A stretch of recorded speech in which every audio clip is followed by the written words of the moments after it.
welcome to diary number 7. Oh my gosh, we're on the 7th one and I got 3 more to go. So today we're gonna talk about another guest lecturer that came in, and her name is Murtagh-Monks. So she's basically a professional level of casting director and also an acting coach. She's been working in the film industry and television industry for at least 25 years in WA, and that's amazing. She casted a lot of actors for numerous films and also TV series such as The Last Train to Frio, Rabbit Proof Fence, Japanese Story, Drift, 3 Acts of Murder, and Ship to Shore. Yeah. She's currently working under ABC TV, working with The Heights, and she's the casting director and also the acting coach. So what I've learned from her is that as a director, casting actors is the most important thing when doing a film. And my personal experience is that it's not as easy as I thought. It was my first time casting actors and I was very nervous. I think more nervous than the actors themselves. It was hard to kind of choose because everyone was amazing. Some of them were great, but I think there was better people that can do the role. But I really appreciate their effort in coming into the audition and actually giving it a try.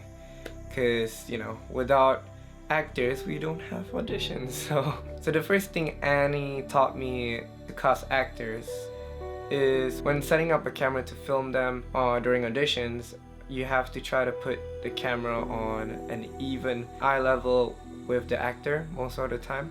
It's because when you're filming and you're gonna watch it again, you don't want it to have an odd angle where if it's too low, the camera is looking up to the actor and you will feel like she's more dominant in that scene.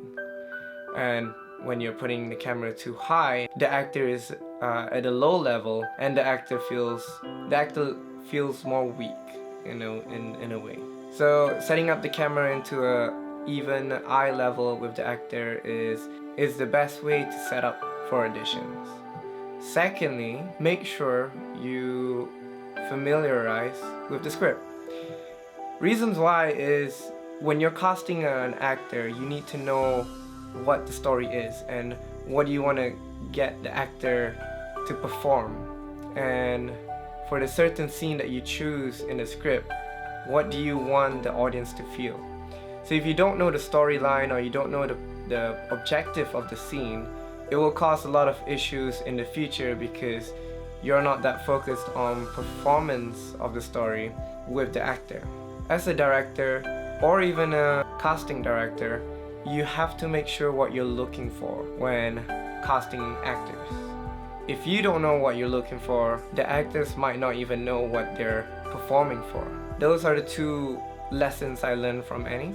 I like to talk about my experience, my personal experience when I was casting actors as a director for my 6-minute film Inconvenient Timing. I noticed that there's no need to kind of like stress about casting actors because you're choosing the one that is meant to be there. It's meant for the role. And you can't feel bad for rejecting some of the people there because some people would be better with other roles. For example, when I was casting the male actor in my film, one of the guys were perfect for one of the roles, but not as the main character, but as a supporting character. The script development changed where I had to remove that supporting character, so I didn't really need that actor anymore. I felt bad, but the story has to go on. Secondly, always give constructive criticism. Giving a constructive criticism will not just only help the actor for the next audition, it also makes you say no but thank you, and I really appreciate it. One way to say no to a person is by first appreciating their effort. Thank you so much for taking your time to be in this audition, for trying to be involved in this film. However, and then hit with the criticism and make sure it's a nice feedback. So it's sort of like making a sandwich. You put the bun, you put the patty, and you put the bun again. You have a positive compliment, a constructive criticism, and another positive. For example, thank you so much for coming for this audition, but I think this role is far difficult for you in your situation. However, you did well, and good luck for the next audition. Kind of way going like that. I don't know. I'm very bad at like saying good stuff. I'm learning. Still young. Gotta learn sometime. And the second thing that I learned when casting actors is don't immediately decide they are perfect for the role. Make sure you give the chances for other actors to actually come to audition and, you know, go for the role. Surprisingly, the first actor that comes in for my audition was amazing and she was perfect for the role, but I realized it's not fair for the other actors that's already scheduled to come to audition. And you realize that going through all the actors, there are a lot of kinds of people that perform differently that you never thought your story would go. It's nice to find the perfect one, but it's okay to see how you can go along with a different kind of style of performance.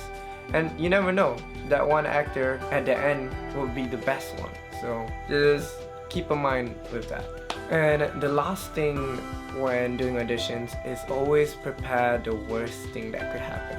So far, my experience, I didn't really have any bad experience in auditioning. I really enjoyed seeing all the actors performing my story and how different the outcome may be depending on the actor.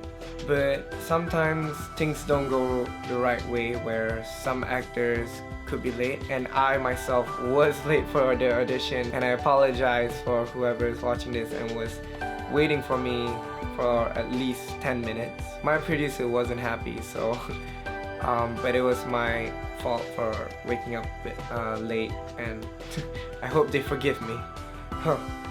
But yeah, that's all for today, and I'll see you in the next one.